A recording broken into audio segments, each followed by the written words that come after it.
Hello, beloveds, and welcome back to my channel. I hope everyone's doing well. Wow, what a journey we have all been through the past few months. I know I haven't been making too many YouTube videos through all of this wildness and chaos. I actually created a video during the first week of COVID, and I filmed this thing like 6 times, and each time my camera crashed, the audio stopped working on my new camera, the SD card crashed. Every time there was something weird, and eventually I realized, okay, this has to be a sign from the universe that I need to focus inward right now, and I'm not meant to be sharing, at least on YouTube. I've been very active on my Instagram, and that's because I like writing. Writing is my favorite way to express myself. Although I love making these videos for you, and thank you everyone who's still following along and being patient for more. I appreciate your presence here. And I have just moved into a new place in California. As you can see, I finally have a filming space again for the first time in quite a while, and I'm finally taking a break from traveling for at least the next 6 months. That's how long I can stay in America for now, but I'm really trying to actually create roots for somewhere for the first time in my life. So I'm trying to not, I'm gonna try not to drag this on too long and ramble on because I have a lot to share with you. I'll just try to keep it somewhat short. Firstly, I'll share a little bit what I've been up to the last few months. I was in Australia. The few days that I arrived there was the very start of COVID.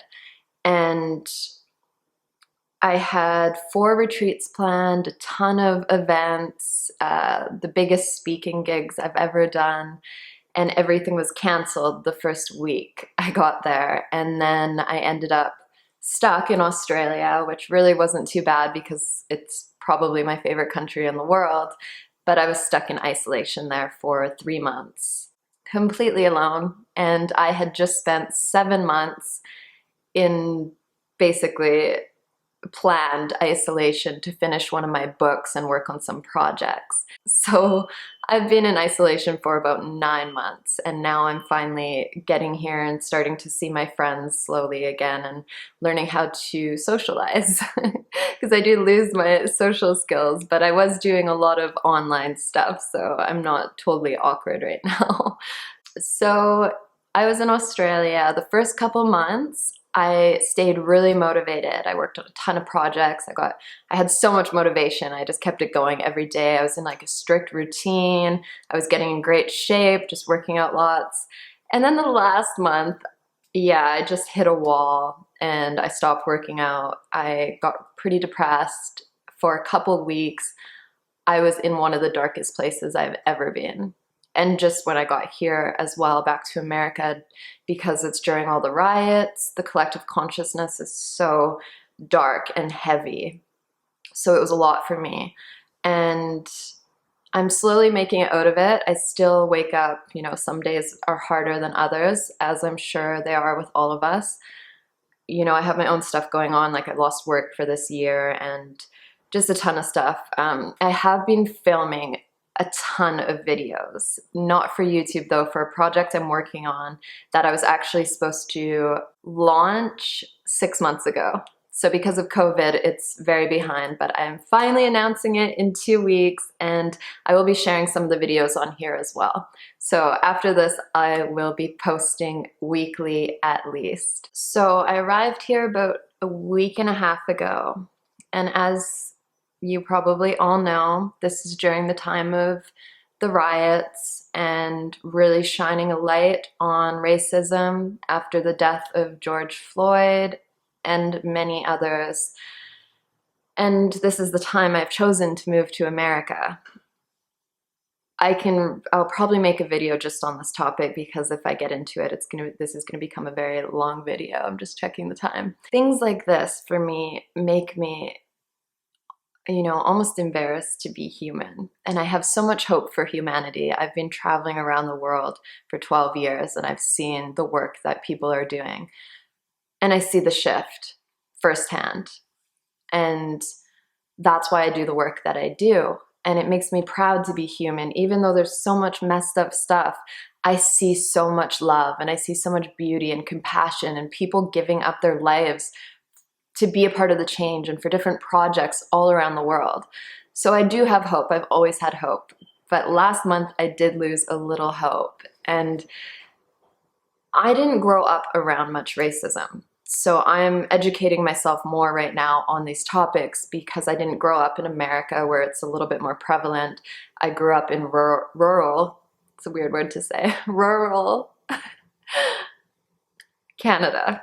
So, I grew up in the mountains and we didn't have, of course, there's racism pretty much everywhere in the world, but not in the same way that is happening here with police brutality. So I'm here, and what I want to do some days is to hide under my blankets and not wake up, because not wake up, I just mean sleep all day, because it's really heavy. But I know that that is not serving anybody, especially me, because I have a following that's growing. I know that I need to show up, and I know that we all need to show up right now. So yeah, it's a luxury, it's a privilege to have the option to stay in bed all day, turn off my phone for a week, and just concentrate on myself. But I know that's very selfish right now, and we need to show up. We need to be strong, and we need to be a part of the change right now. So I know it's hard. I know it's heavy. But the thing is, we were born for change. We were born for these times. We're here because we're strong enough for them. So that's why now more than ever, we do need to show up. And yes, take that time for yourself. Take the time for your mental health. Have a self-care day.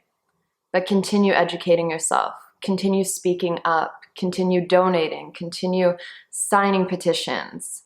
Showing up at, the peaceful protests. Whatever you can do, we do need the action right now. And I know that it's hard because it's been very hard for me, but we need to show up. So if you're doing that, thank you. I really thank you for being part of this change.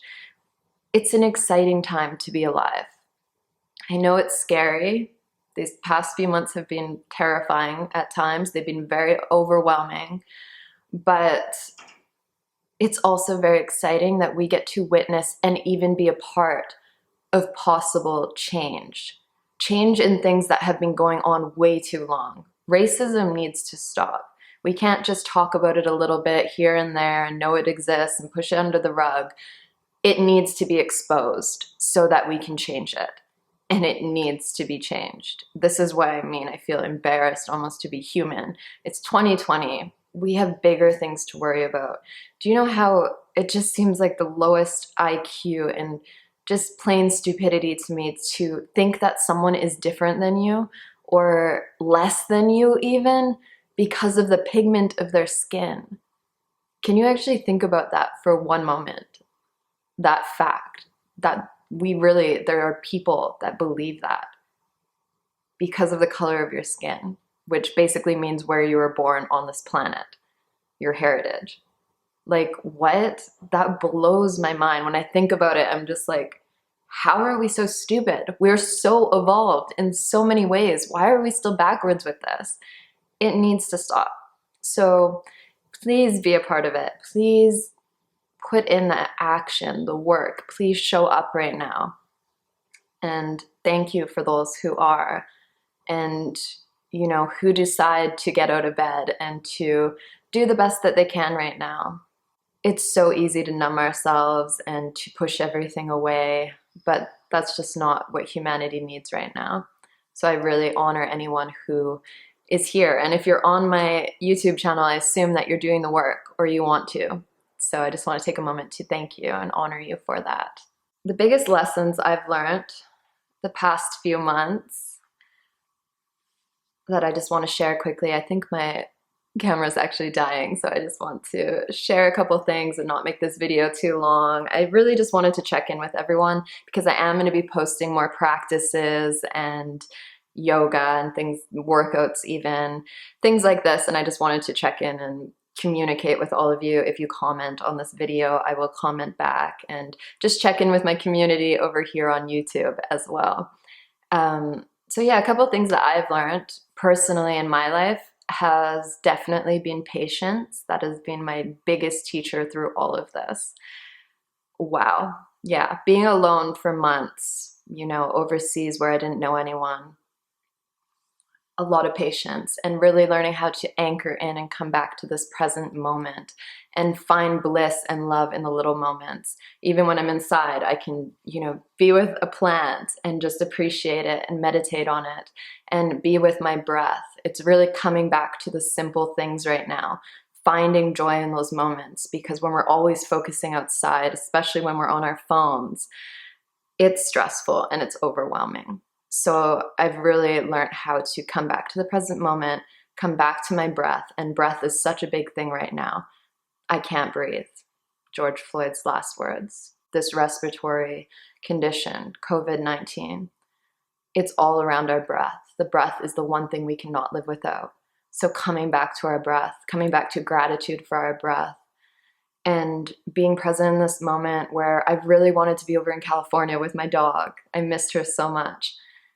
And, visualizing that future for myself and manifesting it, but also coming back to the present moment and knowing that it's also beautiful. It's also a miracle. It's also an honor and a privilege to be here breathing in this moment, even alone in an apartment overseas.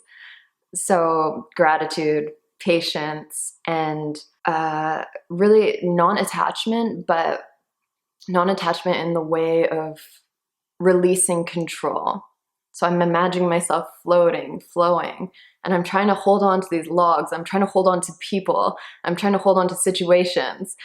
And no, I just have to let go. Let go and see what happens. That has been one of my internal mantras during all this. Let go and see what happens. Because when I showed up in Australia, I was working so hard. I still am. I've been working really. I wasn't having any time to play though. I was just working, so focused on these events, and then they're all canceled. So I'm like, no matter how much time I put into the work for these events, at the end of the day, I can't control what happens. I think I have all this control in my life, and I think I'm making my dreams happen. I'm so motivated. I'm getting up early and I'm working all day.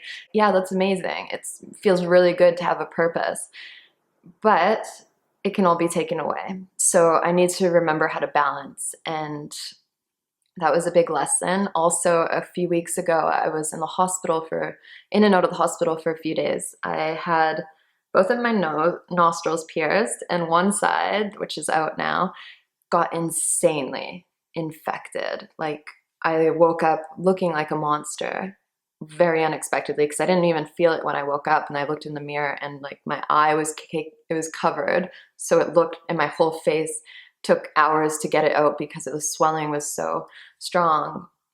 And then I was meditating on this a couple days ago, and I just realized that was another thing, that I can wear makeup, I can work out, I can do, whatever I can to look beautiful and on the outside, which we do attach to. Sometimes I have to watch myself and check in that I'm not attaching to the superficial, especially when I live in California. It's something I'm honest about and I accept about myself, but I always have to keep an eye on it, because the pull outside, those pull to outer things, is always stronger than the pull inward. So that's why daily practice is so important. So I realized that was another message of, I can do all these things, but one day I might wake up looking like Shrek. And I can't let that affect my inner state, my inner peace. I might wake up, if my Instagram's deleted, if all the stuff's deleted, all these outside things, if I don't look the same as I did yesterday, whatever it is, if I don't have a job for the next year or ever, if I have to have a career change, whatever it is, the whole message is that we don't have control. And that can be a hard thing to accept, but let go and see what happens. I know a lot of people are going through job losses and things that it feels like we're out of control. And it can be a disempowering feeling, because that's how I felt.